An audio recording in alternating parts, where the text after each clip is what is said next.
Hello besties et bienvenue dans un nouvel épisode. Aujourd'hui, on va parler du mindset de l'abondance. Donc pour ceux qui ne connaissent pas, le mindset de l'abondance, c'est tout simplement penser qu'il y a assez de ressources et d'opportunités sur cette terre pour que tout le monde puisse vivre la vie qu'il a envie, tout le monde puisse accomplir ce qu'il a envie, tout le monde puisse tomber amoureux, tout le monde puisse avoir des amis, tout le monde puisse faire tout ce qu'ils ont envie. Bref, aujourd'hui on va parler du mindset de l'abondance versus le mindset du manque, de la rareté. On appelle ça le scarcity mindset en anglais. On n'a pas vraiment de bonne traduction en fait en français.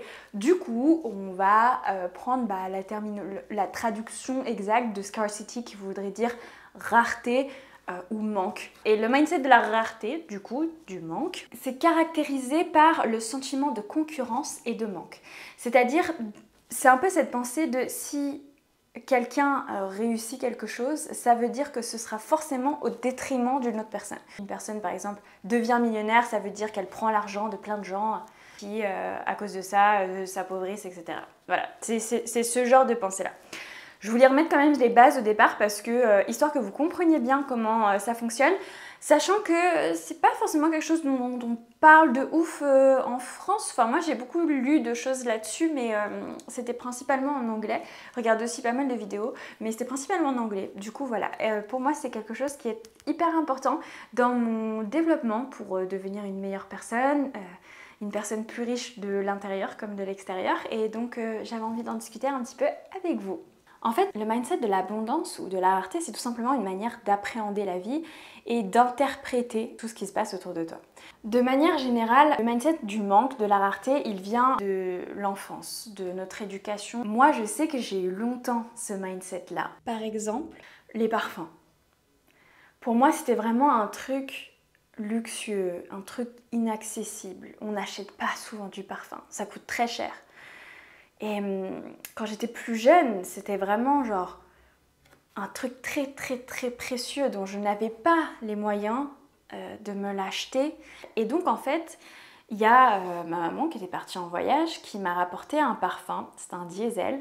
Il était tellement précieux pour moi et j'étais tellement dans un mindset de rareté, de manque. J'avais peur de manquer de ce parfum, alors que je pouvais aller dans n'importe quel Sephora et le trouver, hein, c'était un diesel. Et j'étais pas à la rue, j'avais de l'argent et tout. Enfin, je travaillais au marché, moi, quand j'étais au lycée, donc je travaillais au marché tous les mois. Bref, j'avais un petit salaire. Vraiment, si je voulais, je pouvais vraiment le racheter. Mais je voulais le faire durer le plus longtemps possible. Dites-vous que je l'ai jeté il y a 3 mois. Donc ça fait genre, j'étais au collège, ça fait, je sais pas, 12 ans. Ça fait 12 ans. Ça fait 12 ans! Waouh! Et vous voyez, je l'avais même pas réalisé. Ça fait 12 ans que j'avais ce parfum. Et je l'ai jeté, vous savez pourquoi je l'ai jeté? Parce qu'il puait l'alcool, il sentait même plus bon parce qu'il avait tourné, quoi, c'était fini. Mais en fait, il était tellement précieux pour moi. C'est-à-dire, j'avais tellement peur de manquer. J'avais tellement peur. Il était tellement rare, j'avais peur de manquer. Je me disais que je pouvais pas le racheter, que j'essayais de le faire durer le plus longtemps possible. Et ça, c'est un type d'exemple, c'est un type d'habitude qui vient tout simplement de mon enfance, de la manière dont mes parents géraient leur argent, de ce que j'ai pu vivre, voilà, même que ce soit avec aussi les grands-parents, les oncles, les tantes, etc. Hein, c'est pas que les parents. Il y a tout un mindset autour de ça. Et en fait, pour moi, ça a été dur de lâcher prise et de rentrer dans un mindset d'abondance qui est que l'argent est un cycle et que j'ai toutes les ressources en moi et tu as toutes les ressources en toi et tu as des millions d'opportunités dans ce monde pour pouvoir gagner plus, pour pouvoir partir en vacances et repartir en vacances, pour pouvoir payer ton loyer et repayer ton loyer. En fait, l'argent revient. Penser de cette manière-là, ça débloque tout. Ça débloque complètement tout. Avant, chaque petit argent, limite j'avais une culpabilité de le dépenser parce que je me disais ça va manquer, est-ce que c'est vraiment nécessaire? Je me souviens, ma maman me donnait de l'argent de poche pour que je gère moi-même mes achats de vêtements. Donc elle me disait, t'as tel montant, soit tu t'achètes un peu tous les mois, soit tu économises, etc. pour m'apprendre la valeur de l'argent et gérer l'argent. Bref, trop bien comme système. Et ben moi je me disais, je m'en fiche, j'ai des chaussettes dépareillées parce que je voulais pas dépenser de l'argent dans des chaussettes parce que pour moi c'était jeter de l'argent par les fenêtres parce que j'avais peur que l'argent ne revienne pas, parce que je voulais garder le plus possible parce que j'avais peur de manquer d'argent. Quand tu penses de cette manière-là, alors oui, tu peux te dire t'économises beaucoup, etc. Mais en fait, t'es pas non plus dans un mindset d'ouverture. C'est-à-dire que tu ne vas pas voir les opportunités, tu vas penser que tu n'as pas assez de ressources pour pouvoir renouveler tes richesses, pour pouvoir t'enrichir de l'intérieur, t'enrichir au niveau de tes relations, au niveau de tes connaissances, au niveau de ton argent. Tu vas te dire non mais je suis dans le manque, je suis dans le manque, je suis dans le manque, je suis dans le manque. Et en fait, tu vas pas arriver à saisir les opportunités et ça a un impact énorme dans ta vie parce que si tu te dis que tu vas toujours manquer et malheureusement notre cerveau, je lisais une étude, attendez, il faut que je vous la retrouve, c'est une étude qui a été menée à Harvard qui a révélé qu'en fait lorsqu'on se concentre intensément sur une chose en particulier, les autres possibilités qui se présentent à nous peuvent passer complètement inaperçues. Le cerveau ne peut donc absorber qu'une quantité limitée et donc si votre croyance c'est je ne peux pas, je ne sais pas faire, il m'est impossible de faire, et ben en fait il ne verra pas, il va rejeter toute pensée qui sera contraire à je ne peux pas faire, etc. Donc tous les mais si tu as cette solution, mais si tu peux faire ça, mais si tu peux aller là, il va les rejeter parce qu'il va juste garder en tête je ne peux pas, je ne peux pas, je ne peux pas, je ne peux pas. Et donc ça peut énormément te bloquer dans le développement de ta vie, dans tes relations avec les personnes, dans tes relations amoureuses, dans tes relations amicales, dans ta relation avec toi-même, l'amour que tu te portes. Et en fait, moi j'essaye depuis quand même, ça fait 3 ans que je casse ça vraiment sur l'argent. Moi j'avais vraiment un truc au niveau de l'argent où j'avais peur de manquer d'argent. Donc comme je te dis, j'ai vachement travaillé sur ça et je vais t'expliquer un petit peu après les différents points que j'ai utilisés et qui sont recommandés dans pas mal de livres de développement personnel pour développer ton mindset de l'abondance. Vraiment, le fait d'avoir développé le mindset de l'abondance, ça m'a rendue plus riche intérieurement et honnêtement, je pense que je suis une meilleure personne depuis. Parce que ça m'a rendue beaucoup plus généreuse, c'est-à-dire que je vais beaucoup plus facilement inviter mes amis au restaurant. En fait, j'ai appris à lâcher parce que avant, j'avais beaucoup de culpabilité sur mes dépenses où je me disais ah non, j'ai dépensé de l'argent et je devais pas le dépenser. Bref, du coup, je disais je suis devenue une meilleure personne, j'avance plus parce qu'en fait, je crois véritablement que j'ai toutes les ressources en moi et que aussi le monde m'offre énormément d'opportunités pour accomplir tout ce que j'ai envie et donc ça me permet de croire beaucoup plus en moi, dans mes capacités et ça, c'est un peu le moteur si tu veux avancer, peu importe ce que tu as envie d'accomplir dans ta vie, mais si tu veux créer un business, changer de métier, si tu veux partir voyager dans le monde, il faut croire en toi, il faut croire que tu as les ressources. Partir voyager dans le monde, c'est super difficile, il faut que tu t'adaptes tout le temps, c'est des nouvelles cultures, de nouvelles manières de manger, etc. Mais tu as les ressources en toi. Si tu te dis c'est ce que tu veux faire, tu as les ressources en toi et le monde t'offrira les opportunités. Alors maintenant je vais t'expliquer comment est-ce que tu peux un petit peu travailler ton mindset de l'abondance. Moi personnellement j'y travaille encore, hein. Je suis loin d'avoir aucune peur, aucune culpabilité et tout ça à ce niveau-là. Mais du coup il y a quelques petits trucs que j'ai chopés dans les livres et tout. Et d'ailleurs ce mindset-là, il vient d'un livre qui s'appelle The 7 Habits of Highly Effective People, les 7 habitudes des gens très efficaces. La première étape, c'est de se concentrer sur ce que tu as. Au lieu de te concentrer sur ce que tu n'as pas, eh bien, tu vas te concentrer sur ce que tu as. En fait, par exemple, prenons une situation. J'ai été licenciée pour des raisons économiques. Donc je pouvais me dire, je me retrouve au chômage, rien ne va, c'est la crise qui arrive, il n'y a que des licenciements économiques. De toute façon, qui voudra d'une personne qui est en France et qui veut travailler en Suisse? Me dire, je n'ai pas assez de compétences, je n'ai pas assez d'expérience par rapport à un senior. Bref, je peux me concentrer en fait sur toutes les choses qui vont pas, sur la situation économique, la crise qui arrive, l'inflation, bla bla bli bla bla. Et je peux me concentrer aussi sur les choses que j'ai. Et je réfléchis à ma situation et c'est ce que tu dois faire. Tu dois te dire, ok, moi par exemple dans ma situation, je me suis dit non, j'ai 5 ans d'expérience, entre-temps j'ai créé un business, je sais parler anglais et français et travailler en anglais et en français. J'ai la possibilité de voyager partout dans le monde, je suis jeune, donc beaucoup plus flexible. En fait, tu peux véritablement te focus et c'est ce que tu dois faire, c'est qu'est-ce que tu as. Ensuite, entoure-toi des personnes qui ont un état d'esprit d'abondance. Je pense que tu vas te reconnaître dans cette situation. On a tous connu une personne qui est tellement négative, du coup qui est dans un mindset de rareté et de manque, qui fait que se plaindre pendant des heures et des heures et des heures. Et tu passes 1 heure avec cette personne et tu as l'impression que tu es au bout de ta vie. Tu as envie de faire une sieste, t'en peux plus, tu n'as plus d'énergie. Parce que cette personne a littéralement pris toute ton énergie. C'est là où c'est important de s'entourer des bonnes personnes. Parce que s'entourer des personnes avec un mindset d'abondance, ils vont te pousser. C'est-à-dire qu'au lieu que la personne t'ait pris toute ton énergie parce que tu dois lui dire « mais non, mais ça va aller, mais non, mais tu peux faire ça, mais non, bien sûr, on a tous des moments où on peut être moins bien. Mais là, je te parle de ces personnes-là là, où ça va jamais. Tu as des personnes, on a tous des personnes dans notre entourage, t'as l'impression qu'elles sont toujours positives. Et il faut s'entourer d'eux.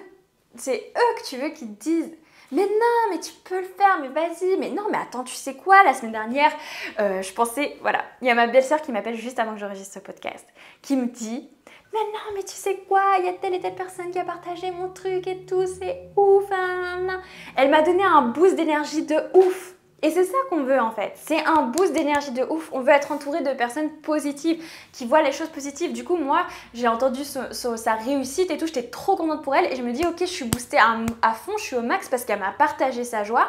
Et maintenant, je viens vous faire un podcast et je suis à fond. Et en fait, c'est ça vraiment, tu t'entoures des bonnes personnes, ces bonnes personnes, elles vont te motiver, elles vont te pousser à aller encore plus haut. Et du coup, c'est quand même super important. Ensuite, intégrer la gratitude dans ton quotidien. Donc là, pareil, il y a une citation de Oprah Winfrey, donc qui est une grande journaliste et personnalité américaine que j'aime beaucoup. Et d'ailleurs, je vous conseille de regarder l'interview de Viola, c'est celle qui joue Alice Keating dans Murder, avec Oprah sur Netflix. Témoignage hyper inspirant. Alors là, vraiment, elle qui a vécu vraiment dans la misère quand elle était petite. Elle est trop inspirante, je vous le recommande.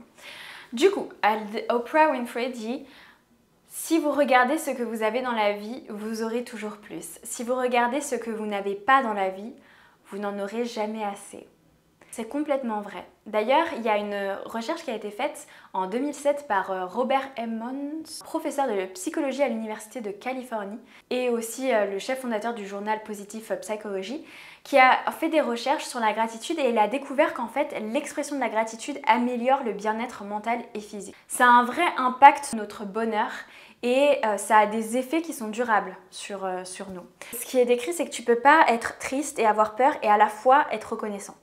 Avoir de la gratitude. Et donc, c'est pour ça que c'est super intéressant de pratiquer la gratitude au quotidien, être reconnaissant pour des petites choses, parce que ça va vraiment permettre de te rendre compte de tout ce que tu as et te mettre dans un état de bien-être et de positivité toute ta journée. Personnellement, je pratique les gratitudes tous les matins. J'en fais minimum 3, mais des fois je vais jusqu'à 6. Et ça peut aller voilà, d'un moment où tu es très reconnaissant, par exemple un moment avec une personne que tu aimes profondément, etc., qui était très marquant pour toi. Mais ça peut aller aussi à des moments tout simples. Je suis reconnaissante d'avoir été bien accueillie par la dame de la poste qui m'a aidée à régler mon problème. Je suis reconnaissante d'avoir trouvé un comptable pour mon entreprise. C'est pas obligé d'être des trucs de dingue. Mais en fait, c'est toutes ces petites choses-là qui sont géniales, qui t'aident à avancer, qui font que tu peux réussir, que tu réussis dans ta vie, que tu as des petits coups de pouce, que tu te sens entouré. Il caractérise dans la gratitude la gratitude comme un matelas confortable sur lequel tu peux dormir ou tu respires de l'air pur. Et je trouve que cette image, elle est vraiment belle. C'est vraiment ça. En fait, tu crées ta petite bulle d'air pur.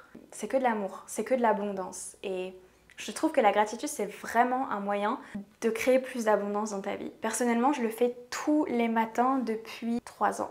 Et enfin, le dernier moyen d'apporter plus d'abondance dans ta vie, c'est tout simplement, et celui-ci c'est vraiment pour moi, selon moi, le plus important, c'est d'entraîner ton esprit à reconnaître les possibilités.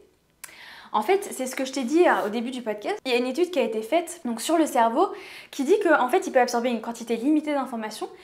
Et donc, si ta croyance c'est « je ne peux pas le faire » ou « c'est impossible », eh bien, toute autre pensée contradictoire sera rejetée. Donc en fait, il faut entraîner son esprit à relâcher sa concentration et à créer une prise de conscience plus élargie. C'est-à-dire arrêter de se dire ok, il y a un problème, c'est forcément comme ça. Par exemple, c'est une situation toute bête. Vous voulez aller au musée et le métro est en panne, ce qui arrive très souvent. Vous pouvez vous dire ah mais de toute façon c'est mort, on peut pas y aller, rien ne fonctionne à Paris, etc. Et en fait, si vous vous rendez compte que vous pensez de cette manière-là, il va falloir lâcher prise et se dire ah, ok, bah comment est-ce qu'on pourrait y aller, que ce soit quand même sympa, pas trop long. Ok, il y a le bus, bon le bus c'est un peu relou, ça se prend dans les trafics. Ah bah il y a les trottinettes électriques maintenant, c'est cool. Ah il y a les vélos électriques aussi, c'est sympa. Bon, on pourrait marcher aussi, bon c'est un peu long mais d'un côté ça peut être cool, ça nous fait une petite balade. Tu peux en fait envisager toutes les possibilités et par exemple discuter avec la personne avec qui tu es. Et là, tu vas ouvrir ton esprit au champ des possibles. Et si tu appliques ça à chacune des situations de ta vie, tu vas pouvoir... Tout va être beaucoup moins dramatique. Et tu vas éviter de perdre énormément d'énergie. Et c'est pour ça vraiment que je te le dis parce que être dans une mauvaise énergie, une énergie de manque, de rareté, tu vas être aigri, tu vas être en colère, tu vas entretenir cette colère. Donc pendant plusieurs heures, tu vas pas pouvoir rien faire parce que tu vas être en colère, parce que ça va pas fonctionner comme tu voulais que ça fonctionne. Et du coup, rien ne va. Et donc si rien ne va, bah, on peut rien faire. Vous voyez, c'est une mentalité que j'ai vécue, hein, on peut l'entendre dans ma voix. Et c'est là où l'esprit d'abondance change complètement la manière de voir les choses. C'est pour ça que c'est le plus important pour moi. C'est-à-dire que tu vas rentrer dans un esprit de solution driven. On dit en anglais, c'est orienté solution. C'est-à-dire que tu vas toujours voir le positif, les solutions, les opportunités de chaque moment. Au lieu de t'apitoyer sur des choses sur lesquelles tu n'as aucun impact, je ne peux pas ramener le train, je ne peux pas le faire aller plus vite. Au lieu de vouloir changer les choses sur lesquelles tu n'as aucun impact, choisis d'agir sur les choses sur lesquelles tu as la possibilité d'agir. J'accepte en fait, on ne peut pas tout contrôler dans la vie et donc il faut savoir juste saisir les opportunités. Voilà. Je trouve que c'est une belle phrase de fin. On ne peut pas tout contrôler dans la vie, donc il faut juste savoir saisir les opportunités. Bon, je crois que c'est tout pour aujourd'hui. J'espère que cette vidéo t'aura inspiré. Et comme d'habitude, je le répète ici, mais mon but c'est vraiment qu'on discute ensemble, qu'on partage sur notre chemin vers le million. Et pour moi, le mindset de l'abondance, c'était vraiment important pour moi d'aborder ce sujet-là. Donc j'espère que ça t'a plu. N'hésite pas à noter le podcast sur la plateforme que tu écoutes si il t'a plu et aussi de mettre un petit commentaire si tu me regardes sur YouTube. En tout cas, on se dit à la semaine prochaine pour un nouvel épisode. Moi, je te fais des bisous et je te dis à très bientôt. Ciao!